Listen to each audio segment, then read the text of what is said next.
Ayan, magandang tanghali guys. Ngayon naman, magluluto tayo ng ulam. Ang ulam namin simple lang. Meron kaming talong. Tapos meron akong ginaya ditong talong. Ibang luto naman to. Bali, tortang talong na lang gagawin namin para mabilis. Tapos ito, ilalaga na lang namin. Guys, dalang muna yan. Yan guys, unahin ko muna yung nilagang talong habang nag-aantay tayo ng magic sarap. Natin tubig. Tapos lagyan na natin yung talong. Ngayon guys, magbibigyan nga pala ako ng itlog.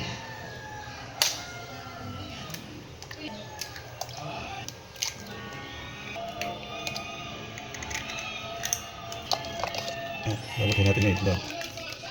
Bali nagawa lang ako ng 4 na itlog.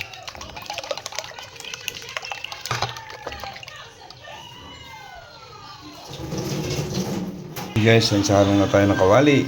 Yan, mainit na. Lagyan natin ng mantika.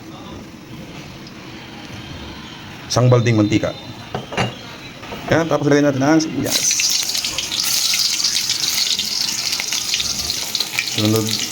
Sunod natin ang kamatis.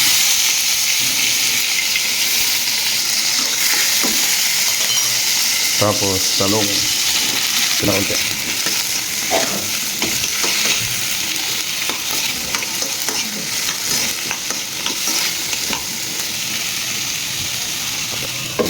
Tapos lagyan natin ng magic sarap para may lasa. Natin ko malambot na.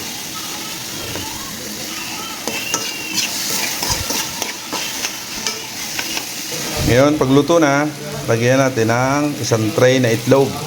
Yan. Lagyan natin ng konti.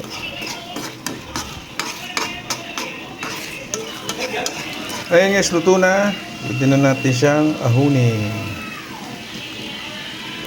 Ayan guys, meron nga pala kaming tirang adobong manok dito.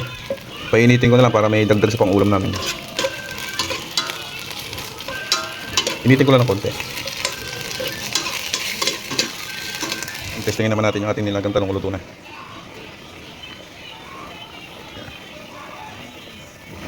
Malambot na. Konti na lang. Ito na yung niluto natin tortang talong. Ayan guys, tapos na tayo magluto. Ito na yung tortang talong. Nilagay na kasalang to. Pero luto na siya. Hanggang dito na lang ang video natin. Maraming salamat. Bye bye.